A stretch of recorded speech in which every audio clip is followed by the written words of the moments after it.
Bismillahirrahmanirrahim. Assalamu alaikum. This is Abdul Kalam Chandu and Waalaikum. welcome to Retail Management. This is today our topic of discussion is chapter 8, that is about retail organization and human resource management. So let's discuss.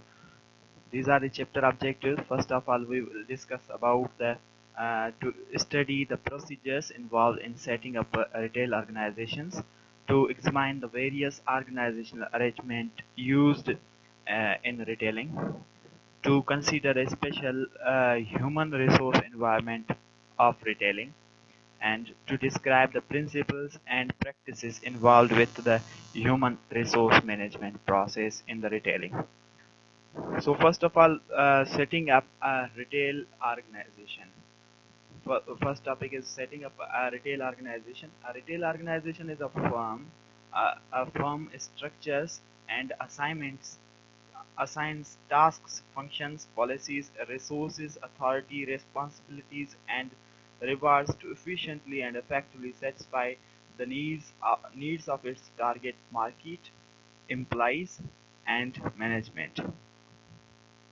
बेटा देखें, setting up retail organisation का मतलब ये है कि retail organisation एक firm होता है, एक बिजनेस यूनिट होता है, जिसको हम क्या करते हैं, स्ट्रक्चर करते हैं, बनाते हैं, और उसमें फिर हम फंक्शंस को असाइन करते हैं, उसकी पॉलिसीज बनाते हैं, अथॉरिटी रेस्पॉन्सिबिलिटीज डिस्कस करते हैं, रिवार्ड्स भी डिस्कस करते हैं कि फ़ायदा क्या होगा, या उसके उसके जो प्रॉफिट्स वगैरह होंगे, या उसमें से हमें क्या रिवार्ड्स मिलेंगे, उससे क्या होगा, to efficiently and effectively satisfy. ये सब हम क्यों करते हैं?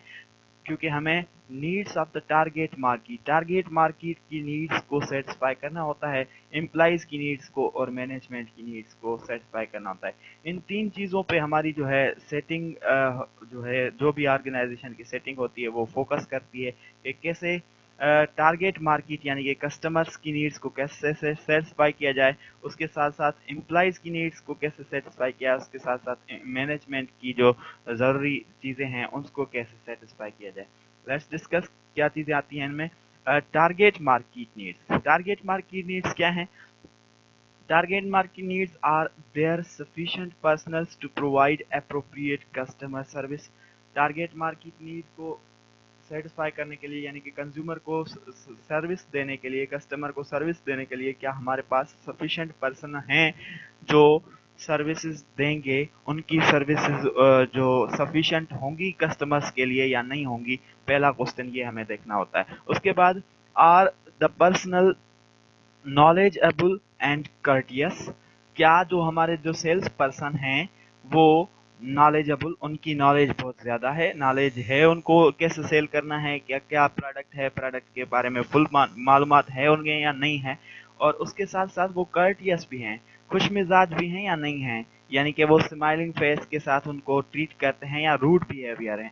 तो वो हमें जो जो चाहिए होते हैं पर्सनल, वो पर्सनल ऐसे चाहिए होते हैं, सेल्स पर्सनल, जिनकी जो नॉलेज हो सेल के बारे में, बहुत ज़्यादा नॉलेज हो उन्हें, और उसके साथ साथ वो कर्टियस भी हों, बहुत नरम मिजाज भी हों, और are the store facilities well maintained? और उसके बाद हमें देखना होता है क्या स्टोर में जो फैसिलिटीज हैं, जो भी ज़रूरत की चीज़ें हैं, वो अच्छे तरीके से मेंटेन्ड हैं। Are the specific needs of the branch store customers met? Are the specific needs of the branch store customers met? या दूसरी चीज़ है कि क्या कस्टमर की नीड के साथ जो ब्रांच स्टोर है हमारा वो मीट करता है या नहीं करता है, यानी कि जो भी स्पेसिफिकेशन कस्टमर्स की है, उनकी जो भी बात है, उन पे हमारी फोकस है या नहीं है, इस चीज़ पे हमें ज़्यादा फोकस देना है। उसके उसके बाद, are the changing needs promptly addressed? या अगर कस्टमर की कोई नीड, ख्वाहिश, ज़रूरत जो है वो दूसरी है, तो क्या वो कम्युनिकेट की गई है चैनल में या नहीं, यानी कि उसकी इंफॉर्मेशन फॉरवर्ड की गई है या नहीं की गई है। यानी कि फॉर सपोज एक एक बंदा है, वो आपके पास शॉपिंग करने रेगुलर आता है, उसको जो है आपके पास जो पहले एक साबुन खरीदता था, फॉर सपोज कोई भी साबुन खरीदता था, उसमें कुछ कुछ शिकायत हैं, तो वो क्या आपने वो शिकायत कंपनी को फॉरवर्ड की या नहीं की? तो ये अगर आप शिकायत फॉरवर्ड करेंगे तो अकॉर्डिंग टू द उनकी जो स्पेसिफिकेशन होती हैं, तो कस्टमर की नीड के मुताबिक फिर कंपनी क्या करती है, उसमें चेंजेस ला के वो जो है साबुन बहुत अच्छा बना सकती है। फर्स्ट सपोज उस साबुन का प्रॉब्लम ये था कि अगर वो हाथ पे लग रहा था तो स्किन में जो है वो एलर्जी पैदा कर रहा था, तो एलर्जेटिक टू स्किन था, तो इसीलिए वो अपने आप को ज़रूरी था कि आप कम्युनिकेट करें। अब जब कम्युनिकेट कर लिया तो उसकी नीड के मुताबिक, कस्टमर की नीड के मुताबिक उसमें जो केमिकल्स थे वो केमिकल्स कम करके वो जो है प्रोड्यूसर्स जो है अच्छे से साबुन फिर से दोबारा चेक करके बना के देंगे, तो इससे फिर कस्टमर जो है आपके वो सेटिस्फाइड होंगे। तो बेसिक टास्क क्या है, टारगेट मार्केट नीड्स को अपने सेटिस्फाई करना होता है। उसके लिए आप पहले पहले आपको ज़रूरत होती है पर्सनल की, कि वो कितने पर्सन जो है आपको ज़रूरी है, जो टारगेट मार्केट कितना स्टोर आपका बड़ा है, कितनी जो है अकॉर्डिंग टू द लोकेशन आप जो है पर्सनल अपॉइंट करते हैं। उसके बाद उन वो सारे पर्सनल जो अपॉइंट करते हैं उनकी नॉलेज इतनी है या नहीं है वो आप देखते हैं। उसके साथ साथ फैसिलिटीज़ देखते हैं कि कस्टमर जो चीज़ें मांगते हैं यहाँ पे आके वो सारी यहाँ पे आपके पास मौजूद हैं। अगर हैं तो फिर आप कैसे उनके साथ मीट कैसे करते हैं, उनकी जो ऑर्डर्स होते हैं उनको कैसे फुलफिल करते हैं, कितना टाइम लगता है, ये सारी चीज़ें श्योर करनी पड़ती हैं। इससे अगर आप ऐसे करते हैं उन according to the needs of the customer, जो है आप फोकस करते हैं उनके कस्टमर पे, चेंजिंग नीड्स प्रॉम्प्टली आप फोकस करते हैं उन पे, तो आप जो है बिल्कुल कस्टमर का माइंड गेन कर लेते हैं और रेगुलर कस्टमर बना लेते हैं मार्केट में आपके, यानी कि टारगेट मार्केट नीड्स आप फुलफिल कर लेते हैं। Next is employees needs. अब रिटेलर्स स्ट्रक्चर में देखें एम्प्लॉइज नीड्स में, एम्प्लॉय नीड्स क्या क्या हैं, are the positions challenging and satisfying enough. क्या जो पोजीशन आप असाइन कर रहे हो किसी को, आप उसको हायर कर रहे हो, तो उसके लिए वो क्या काम चैलेंजिंग है, सेटिस्फाइंग है या नहीं है। Is there any orderly promotion programme for from within. क्या कोई प्रमोशन का प्रोग्राम वगैरह सेट है आपकी ऑर्गेनाइजेशन में। Is the employee able to participate in decision making. क्या एम्प्लॉय जो आप हायर कर रहे हैं उसको पार्टिसिपेशन मिलेगा डिसीजन मेकिंग में। Are the channels of communication clear and open. क्या चैनल्स ऑफ कम्युनिकेशन जो हैं, यानी कि आर्डर्स जो ऊपर से नीचे तक आते हैं, managers, higher managers, lower low line, उसके बाद जो वर्कर्स होते हैं उस तक पहुंचते हैं, कम्युनिकेशन क्लियरली आती है या नहीं है, उसमें थोड़े से फ्लॉज हैं, यानी कि बॉस जो है वो एम्प्लॉय से बात करना पसंद करता है या नहीं करता है, वो सारी चीज़ें जो है एम्प्लॉयज की ज़रूरत होती हैं। Is the authority responsibility relationship clear. क्या अथॉरिटी और रेस्पॉन्सिबिलिटी का रिलेशनशिप जो है वो बिल्कुल क्लियर बताया गया है, यानी कि क्या अथॉरिटीज हैं और क्या रेस्पॉन्सिबिलिटीज हैं वो क्लियरली एम्प्लॉय को असाइन की गई हैं या नहीं की गई हैं, या तो उसे पता ही नहीं है कि आपको जो है क्या करना है क्या नहीं करना है। तो ये सारी चीज़ें जो है आप एम्प्लॉय को जानना बहुत ज़रूरी होती हैं। Each employ treated Fairlie. क्या एम्प्लॉय के साथ आप अच्छा बिहेव बर्ताव करते हैं। Good performance rewarded. यहाँ अगर कोई एम्प्लॉय परफॉर्मेंस अच्छी देता है तो उसको कोई इनाम वगैरह मिलता है या नहीं मिलता है। ऑफनली आपने देखा होगा रिटेल स्टोर्स पे बहुत ज़्यादा लोग काम करते हैं, लेकिन उनमें कोई भी प्रमोशन की एक्टिविटीज नहीं होती हैं। मोस्टली जो वर्कर्स होते हैं वो काम भी करते हैं और ओनर्स जो होते हैं वो ओन करते हैं, लेकिन फॉरेन की कंट्रीज जो होती हैं जैसे अमेरिका है, यूनाइटेड स्टेट्स है, तो उसमें ऐसे नहीं होता है। उसमें थोड़ा सा क्या होता है, प्रमोशन बेस्ड भी होता है, यानी कि जिस जो वर्कर की परफॉर्मेंस अच्छी होती है तो एज अ रिवार्ड उसे जो है प्रोमोट किया जाता है नेक्स्ट स्टेप में, यानी कि पहले वो सेल्स पर्सन था, उसके बाद सेल्स सुपरवाइजर हो जाता है, सुपरवाइजर से फिर सेल्स मैनेजर हो जाता है, सेल्स मैनेजर के बाद जो है वो मार्केटिंग मैनेजर हो जाता है, या ऐसे जो है वो उसके प्रमोशंस वगैरह दिए जाते हैं उन्हें। तो क्या एम्प्लॉइज के लिए ये सारी चीजें हैं आपके स्टोर में, यानी कि आप जो स्ट्रक्चर बना रहे हैं उसमें हैं या नहीं है। अगर हैं तो ये आपके एम्प्लॉइज जो हैं आपके सेटिस्फाइड एम्प्लॉइज होंगे और वो जो हैं आपके पास ज़्यादा परफॉर्म करेंगे। अगर नहीं है तो ऑब्वियसली एम्प्लॉय नीड्स पूरी नहीं होंगी और उसके बाद वो स्विचिंग करना पसंद करेंगे, यानी कि आपकी कंपनी को छोड़ के दूसरी कंपनी की तरफ मूव करेंगे। अब है management needs. Management needs, it relatively easy to obtain and retain the competent personnel. Management के लिए ये आसान है कि ऑब्टेन हासिल करें और रिटेन चलाए उसको कॉम्पिटेंट पर्सन को। क्या ये आसान है कि कॉम्पिटेंट पर्सन जो उन्होंने हायर किया था एक स्टोर के लिए, उसको हासिल करना भी आसान है मैनेजमेंट के लिए, और उसको सस्टेन करना, चलाना भी आसान है। Are personnel procedures clearly defined, या पर्सनल प्रोसीजर्स जो हैं वो क्लियरली डिफाइंड हैं या नहीं है। Does each worker report to only one supervisor, क्या हर एक वर्कर सुपरवाइजर को रिपोर्ट देता है। Can each manager properly supervise all the workers reporting to him और हर, या क्या हर मैनेजर सुपरवाइजर जो सुपरवाइज करता है वर्किंग रिपोर्ट जो भी दी जाती है उसको प्रॉपरली सुपरवाइज करता है या नहीं करता है। Do operating departments have adequate state support marketing research, क्या उनके पास हर एक डिपार्टमेंट के पास जो है वो प्रॉब्लम के लिए सपोर्ट है, यानी कि मार्केटिंग रिसर्च प्रोसेस है उनके पास या नहीं है। Are the levels of organisation properly developed, या जो ऑर्गेनाइजेशन की लेवल्स हैं वो अच्छे तरीके से डेवलप्ड हैं या नहीं है। Are the organization plan well integrated, are employees motivated, is absenteeism low, या एम्प्लॉइज आपके मोटिवेटेड हैं इसीलिए आपका जो है एब्सेंटिज्म यानी कि एब्सेंट नहीं रहते हैं, सारे एम्प्लॉइज काम पे आते हैं। Is there a system to replace personnel in an orderly manner, या किसी दूसरे एक बंदे की जगह पे दूसरा बंदा अपॉइंट करने के लिए आपके पास एक सिस्टम है। Is there enough flexibility to adopt to changes in customers or the environment, क्या हमारे पास फ्लेक्सिबिलिटी है कि चेंजेस हम कस्टमर के नीड्स के मुताबिक ला सकते हैं अपने बिजनेस में या नहीं। Let's discuss. देखें, हमने तीन चीजें यहाँ पे फोकस की थी कि हमारी जो मैनेजमेंट की सेटिंग्स होंगी, जो भी आप सेटिंग बनाएंगे स्टोर की, उनमें आप तीन चीजों पे फोकस करेंगे। पहले needs of target market, market की नीड्स को आप पहली प्रायोरिटी देंगे, उसके बाद एम्प्लॉइज को भी सेटिस्फेक्शन देने के लिए आप कोशिश करेंगे। उससे क्या होगा, मैनेजमेंट की सेटिस्फेक्शन बढ़ेगी।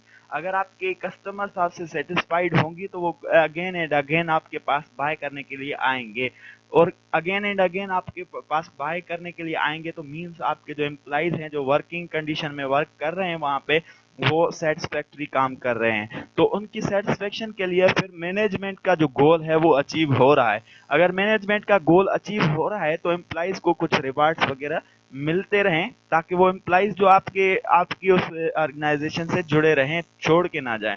तो इससे आपकी क्या है, सेल्स बढ़ेगी और आपका जो है ऑर्गेनाइजेशन का सेटअप बहुत ही अच्छा होगा। Next, the process of organising a retail firm. अब प्रोसेस ये कैसे होता है, यानी कि ऑर्गेनाइजेशन फर्म की सेटिंग बनाने का तरीकेकार क्या है। उस तरीकेकार के कुछ स्टेप्स हैं। पहले outlining the specific task to be performed in the retail distribution channel. पहले हम आउटलाइन करते हैं, यानी कि एक लिस्ट बनाते हैं जिसमें स्पेसिफिक टास्क, कौन से काम चैनल में कौन कौन सा बंदा करेगा वो डिसाइड करते हैं। उसके बाद dividing the task among the channel members and the customers, उसके बाद उस टास्क को डिवाइड करते हैं चैनल मेंबर्स में और कस्टमर्स में। उसके बाद grouping the retailers task into jobs, और टास्क जो भी काम होते हैं एक एक जॉब को फिर हम उसे असाइन करते हैं कि कौन सी जॉब टास्क कौन कौन सा बंदा करेगा। उसके बाद क्लासिफाइंग जॉब्स को हम फिर क्लासिफाई करते हैं कि क्लासिफिकेशन ऑफ जॉब्स करते हैं, मैनेजर, सब मैनेजर, असिस्टेंट मैनेजर ऑनवर्ड्स जो है हम उन्हें जो है क्लासिफाई करते हैं।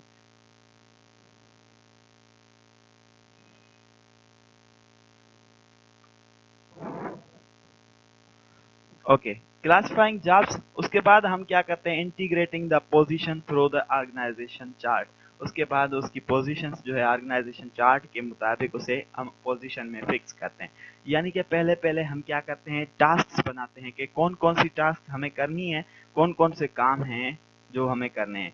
उसके बाद उन टास्क को डिवाइड करते हैं चैनल मेंबर्स में कि कौन से काम कौन सा बंदा यानी कि कौन सा चैनल का मेंबर। आपके पास चैनल के मेंबर ये होते हैं, जैसे आपके पास रिटेलर होता है, होलसेलर होता है, प्रोड्यूसर, होलसेलर और प्रोड्यूसर होता है, प्रोड्यूसर के बाद कस्टमर्स होते हैं। तो ये सारे काम जो है डिवाइड होते हैं कौन सा बंदा कौन से काम करेगा। उसके बाद हर एक को जो काम मिलेंगे, एक से ज्यादा काम मिलते हैं तो उसे ग्रुप करके एक जॉब में एडजस्ट किया जाता है। उसके बाद उनकी जॉब्स को फिर क्लासिफाई किया जाता है, जैसे मैनेजर है, असिस्टेंट मैनेजर है, उसके बाद ऑपरेशन मैनेजर है, ऑनवर्ड्स जो है उन्हें जॉब्स को हम क्लासिफाई करते हैं। उसके बाद integrate the positions in the hierarchy chart. Chart जो होता है उसे हम इनको क्या करते हैं, इंटीग्रेट करते हैं, मिक्स करते हैं। देखें कैसे करते हैं, लेट्स डिस्कस। हमारे पास है specifying the task to be perform. पहले हम जो है टास्क परफॉर्म जो करनी होती हैं उसे हम स्पेसिफाई करते हैं। Buying merchandise on the behalf of the retailer. Retailer के बुनियाद पे यानी कि रिटेलर के बिहाफ पे आपको मर्चेंडाइज खरीद करना होती है, ये एक टास्क है। Shipping merchandise to specific retailers, shipping करनी होती है स्पेसिफिक रिटेलर्स को। Receiving merchandise to checking income shipment, और रिसीव करना मर्चेंडाइज को और चेक करना शिपमेंट को, ये भी कुछ काम है। और दूसरा काम है setting prices and marking merchandise, inventory storage and control, preparing merchandise and window displace, facilities maintenance, keeping store clean, and that means keeping a store clean, customer research and exchanging information, customer contact, website, personal selling वगैरह, facilitating the shopping, the convenient location and short key outlines, customer follow up, complaint and handling, personal management, repairs and alteration of merchandising and so on. ये बाकी सारे काम जो हैं ये आपने task हैं जो आपको परफॉर्म करनी है। पहले आपको क्या करना है कि आपने देखना है कि कौन से काम आपको करने हैं। तो पहला काम ये है कि आउटलाइन करें, आपने लिस्ट बनानी है। हमने लिस्ट ये बना ली है कि काम ये हमें करने हैं। Next, dividing task among the channel members. अब दूसरा काम जो है क्या करना है, हमें टास्क को डिवाइड करना है चैनल मेंबर्स के दरमियान। हमारे पास चैनल मेंबर कितने हैं, ये देखें, रिटेलर है, मैन्युफैक्चरर या होलसेलर है, स्पेशलिस्ट है और कंज्यूमर्स, 3-4 चैनल्स हैं। अब 4 चैनल्स में हम कैसे डिवाइड कर रहे हैं काम को। retailers can perform all or some of the tasks into distribution channel, यानी कि retailers जो होते हैं distribution channel के तहत पे distribution की tasks में एक को जो भी टास्क होते हैं वो परफॉर्म कर सकता है। From buying merchandise to coordination, buying से लेकर कोऑर्डिनेशन तक, यानी कि बाय भी करता है, सेल भी करता है और कोऑर्डिनेशन और कंट्रोल भी प्रोवाइड कर सकता है। उसके बाद मैन्युफैक्चरर्स और होलसेलर्स जो होते हैं can take care of few or many functions. कह रहा है कि होलसेलर जो होते हैं या मैन्युफैक्चर कुछ फंक्शंस की जो है ख्याल रख सकते हैं, सच एज शिपिंग, शिप करना, मार्किंग मर्चेंडाइज, मार्क करना, निशान लगाना, निशानदही करना मर्चेंडाइज की, इन्वेंट्री स्टोरेज, स्टोर करना, डिस्प्लेज में लगाना और रिसर्च वगैरह कंडक्ट करना।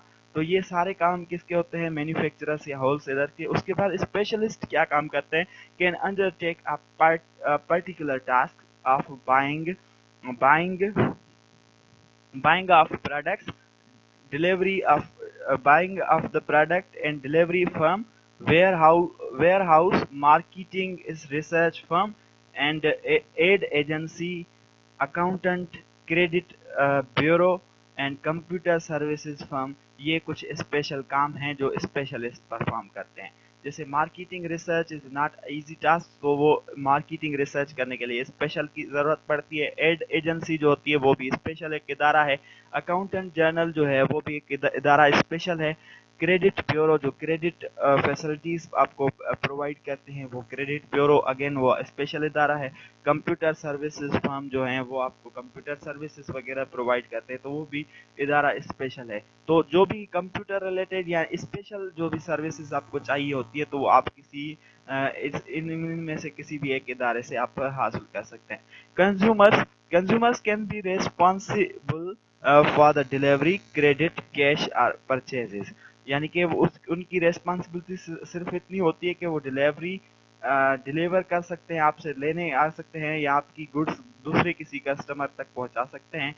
क्रेडिट, आपके पास क्रेडिट या कैश परचेज वगैरह कर सकते हैं, यानी कि उधार पे भी कभी आपसे खरीद सकते हैं, तो आपकी जो है कभी कभी आपसे पे कैश पे भी खरीद सकते हैं। सेल्स सर्विसेज यानी कि सेल्फ सर्विसेज जो होती है वो, उसके साथ साथ प्रोडक्ट अल्टरेशन, अगर प्रोडक्ट में आपके पास कोई डिफेक्ट है तो उसको अल्टर करने में भी आपकी कस्टमर जो है वो मदद कर सकते हैं। Do it by yourself first, या दूसरे कोई काम जो हैं इसमें से कंज्यूमर्स जो पार्टिसिपेट कर सकते हैं। देखें, अब पहले थे आपके पास ये बहुत सारे कामों की लिस्ट थी आपके पास, जो आपने टास्क असाइन किए थे। अब टास्क आपने असाइन किए हैं कि कौन कौन से टास्क कौन कौन से बंदे करेंगे। कुछ काम करेगा रिटेलर, कुछ मैन्युफैक्चरर या होलसेलर करेगा, उसके बाद कुछ स्पेशलिस्ट करेंगे और कुछ कंज्यूमर्स। तो ये टास्क असाइन हो जाएंगे। अब असाइन कैसे करते हैं? Grouping task into jobs. अब कौन से बंदा कौन से काम करेगा उसको कैसे देखते हैं आप। ये देखें, after the retailers decide which task perform, आपको पता है कि आपको रिटेलर कौन से काम करेगा, जब पता चल जाता है they are grouped into jobs, उसके बाद उनको ग्रुप कर दिया जाता है, मिक्स कर दिया जाता है जॉब्स में। The jobs must be clearly structured, और उन जॉब्स को आसानी से समझ में आने के लायक स्ट्रक्चर्ड बनाया जाता है, उनका जो स्ट्रक्चर है वो अच्छे से बनाया जाता है। Here are the examples of grouping task into jobs. कुछ एग्जांपल्स के जरिए आपको समझाने की कोशिश की जा रही है। देखें, जैसे डिस्प्लेइंग मर्चेंडाइज, यानी कि मर्चेंडाइज को डिस्प्ले में लगाना, स्टोर जो जो शोरूम शोकेस वगैरह होते हैं उनमें लगाना। कस्टमर्स कांटेक्ट, कस्टमर के साथ कांटेक्ट करना। गिफ्ट रैपिंग, गिफ्ट को जो है पैक करना। Customer follow up, customer follow up यानी कस्टमर को चेकआउट करना कि उसकी क्या नीड्स हैं वगैरह, is the job of sales person. यानी कि सेल्स पर्सन एक बंदा है जिसको ये सारे काम करने पड़ते हैं। कौन कौन से काम? डिस्प्लेइंग मर्चेंडाइज, मर्चेंडाइज को डिस्प्ले में लगाता है, वो कस्टमर के साथ कांटेक्ट में रहता है, उसे गिफ्ट वगैरह रेप करके यानी कि उसे पैक करके देता है। कस्टमर फॉलोअप, और कस्टमर को कंटिन्यूअसली वो फॉलो करता है। उसके बाद दूसरा है कैशियर। कैशियर का काम क्या होता है? Entering the transactions, data transactions की जो भी होती है, कोई भी लेन देन इन टर्म्स ऑफ मनी होती है तो वो रिकॉर्ड करता है, इंटर करता है। Handling of the cash handle करता है। एंड क्रेडिट परचेजेस, और क्रेडिट परचेजेस यानी कि कितनी कैश सेल हुई है और कितनी क्रेडिट परचेज हुई है, और गिफ्ट वगैरह कितने दिए हैं आपने, ये सारे जो है आपके पास कैशियर के काम होते हैं। तो ऐसे हम क्या करते हैं, sales person, cashiers, managers, accountants वगैरह, ऑडिटर्स, वो तो उनको सारे को जो है काम हम असाइन करते हैं। फिर उनकी जो है ऐसे काम को जब हम क्या करें, एक जॉब को कुछ ग्रुप ऑफ टास्क बहुत सारे काम सौंपें, यानी कि एक दो तीन चार काम है एक एक जॉब में हम एडजस्ट करें, तो उसे हम क्या कहते हैं, grouping task into jobs. Next step is classifying the jobs. अब जॉब्स को क्लासिफाई करें कैसे? Jobs are then broadly grouped into the functional, product and geographic and are combinational classifications। अब jobs जो है वो चार क्लासिफिकेशन हैं जॉब की। एक है फंक्शनल, तीन है जॉब की क्लासिफिकेशन तीन हैं। एक है फंक्शनल, दूसरी है प्रोडक्ट, तीसरी है जियोग्राफिक, और चौथी है कॉम्बिनेशन क्लासिफिकेशंस। देखते हैं अब functional classification divides jobs by task. Functional classification में जो डिवीजन होती है वो टास्क के बुनियाद पे होती है, काम के बुनियाद पे होती है। Such as sales promotion, sale की वजह से प्रमोशन होना। Buying, web design, work store operations वगैरह जो है ये एक टास्क है। इसके बाद जो है expert knowledge is used. The product classification दूसरी जो है हमारे पास, वो क्या करती है, product classification divides jobs on goods or service basis. वहां पे आपके काम के बुनियाद पे जो है जॉब डिस्ट्रीब्यूट की जा रही थी। अब यहाँ पे हम क्या कर रहे हैं, गुड्स या सर्विस के बुनियाद पे हम क्या करेंगे, जॉब्स को डिस्ट्रीब्यूट करेंगे। A department store hires different personnels for clothing, furniture, appliance and so forth. यानी कि डिपार्टमेंट में मुख्तलिफ किस्म की जो है प्रोडक्ट आती है, क्लॉथिंग भी होती है, फर्नीचर होती है, अप्लायंस वगैरह या दूसरे किसी की, तो हर एक के लिए स्पेशल बंदा जो है वो असाइन किया जाता है, हर एक स्पेशल जॉब असाइन की जाती है। This classification recognizes the differences in personal requirements for the different products। ये हमें बताती है कि डिफरेंट जो पर्सनल्स हैं उनकी रिक्वायरमेंट की जो प्रोडक्ट्स हैं वो अलग हैं, तो उनकी जो है उनको उनको according to the nature of the product जो है डिस्ट्रीब्यूट किया जाता है। तीसरी है geographic classification is useful for chains operating in different areas.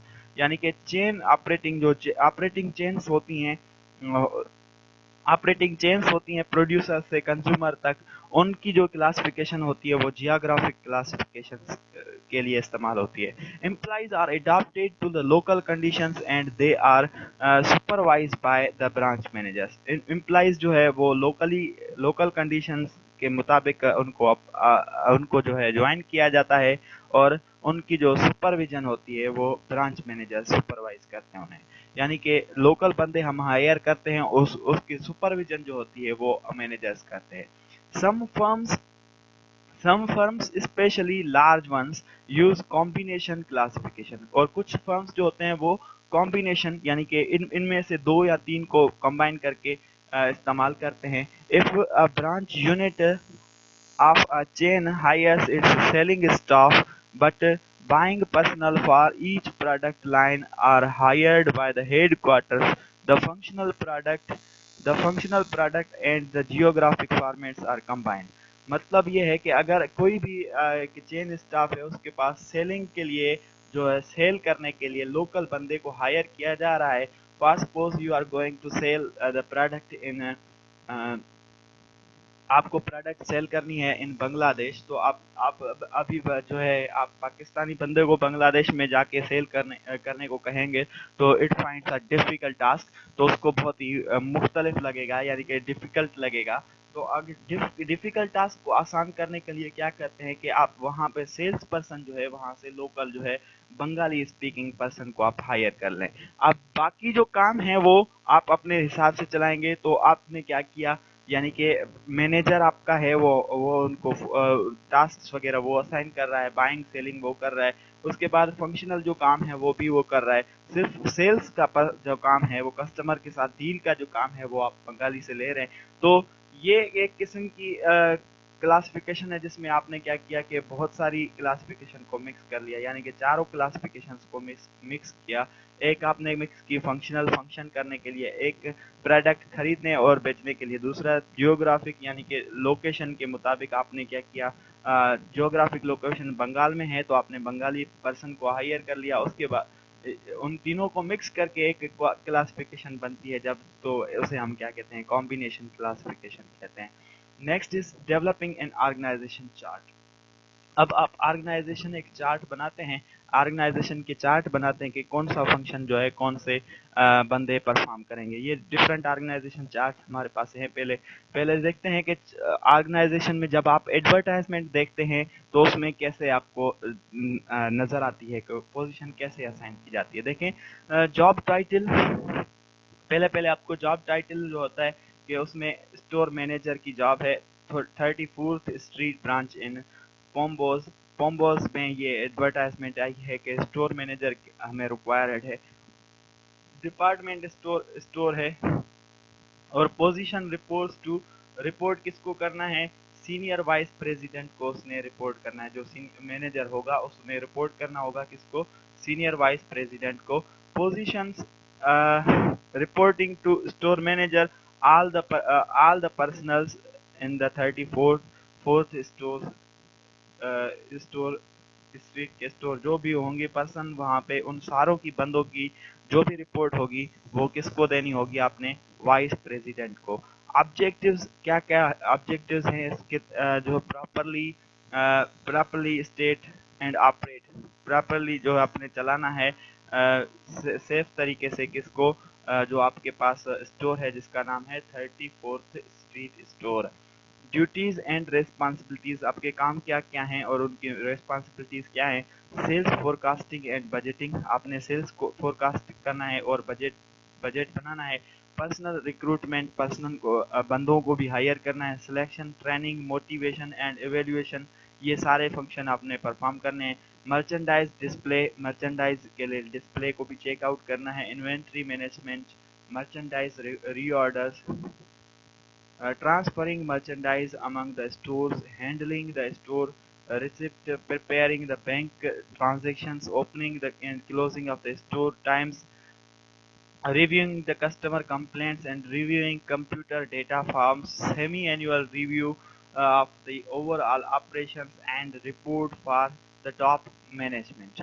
ये सारी जो आपकी बंदे के लिए जो स्टोर मैनेजर है, स्टोर मैनेजर को ये सारी ड्यूटीज और रिस्पॉन्सिबिलिटीज परफॉर्म करनी पड़ेंगी। और committee meetings, committee and meetings में कौन कौन सी में जाना है, attendance at the monthly meetings with the senior vice president and supervision of weekly meetings.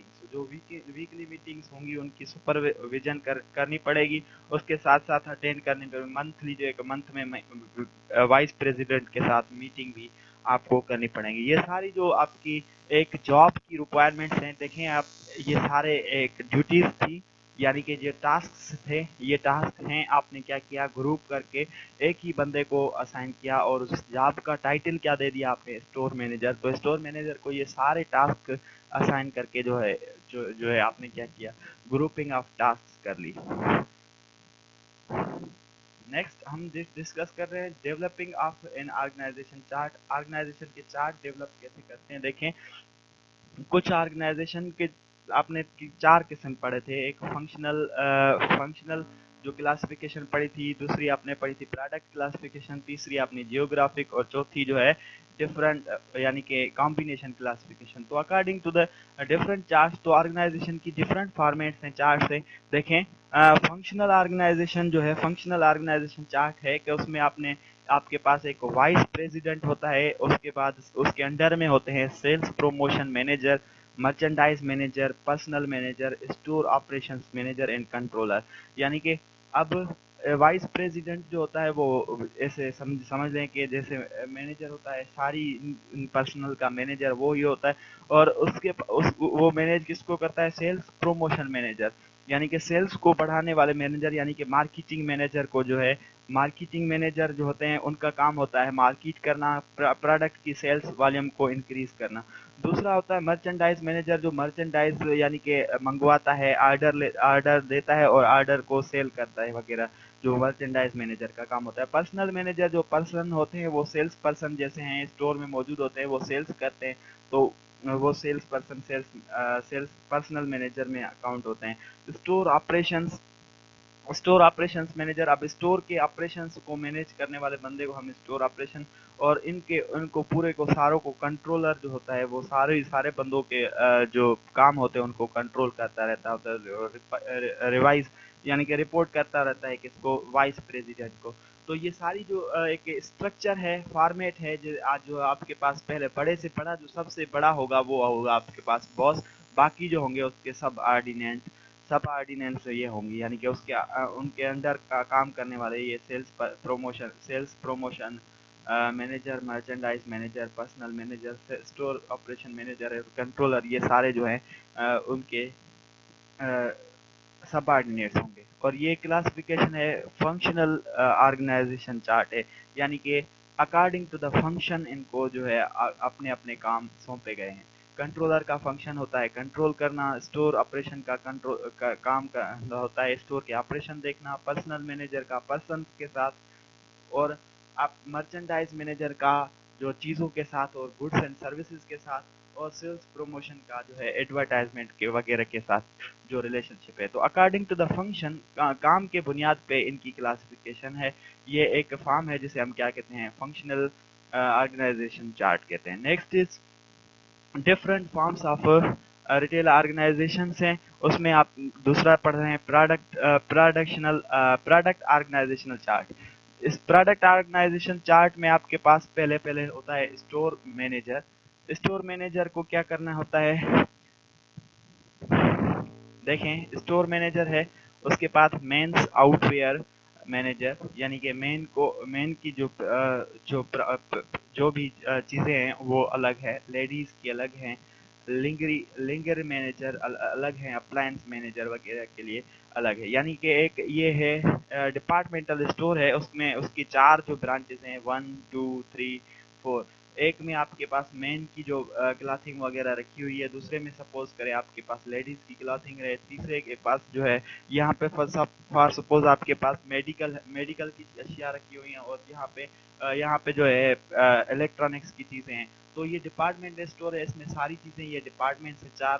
तो इनको चलाने के लिए अगेन आपके पास 4 जो है अलग अलग मैनेजर्स हैं, और ये सारे कंसर्न किससे हैं, किसको रिपोर्ट देंगे, ये स्टोर मैनेजर को। तो ऐसे किस्म की क्लासिफिकेशन को आप कहते हैं प्रोडक्ट ऑर्गेनाइजेशन चार्ट, यानी कि अकॉर्डिंग टू द प्रोडक्ट आप क्या करते हैं, अलग अलग मैनेजर रखते हैं, फिर अलग अलग मैनेजर के साथ अगेन आप एम्प्लॉय होते हैं जो काम करते हैं उसके साथ, और काम को चलाते हैं।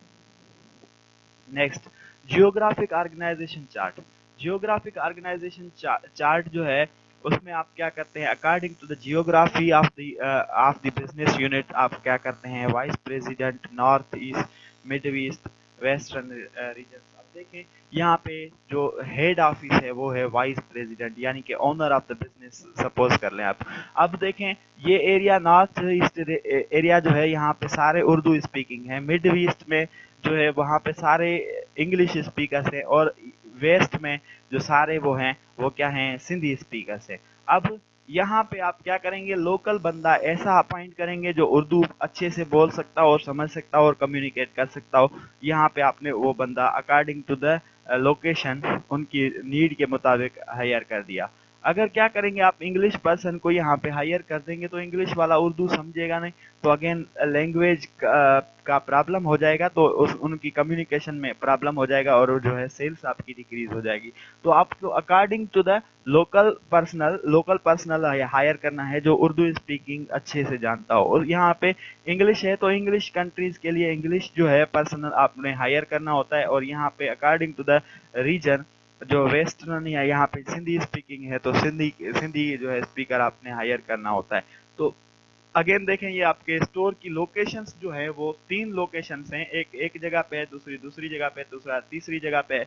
तो अकॉर्डिंग टू द लोकेशन उनकी जो लैंग्वेज है वो तब्दील होती रहती है, और अकॉर्डिंग टू द लैंग्वेज आपने जो है डिफरेंट मैनेजर्स अपॉइंट करने होते हैं। तो ऐसे किस्म की क्लासिफिकेशन को आप जियोग्राफिकल क्लासिफिकेशन कहते हैं। Next is combination organisation chart, यानी कि कॉम्बिनेशन ऑर्गेनाइजेशन चार्ट में जो वाइस प्रेसिडेंट होता है उसके सबऑर्डिनेट होते हैं sales manager, merchandise manager, personnel manager, store operations manager and controller.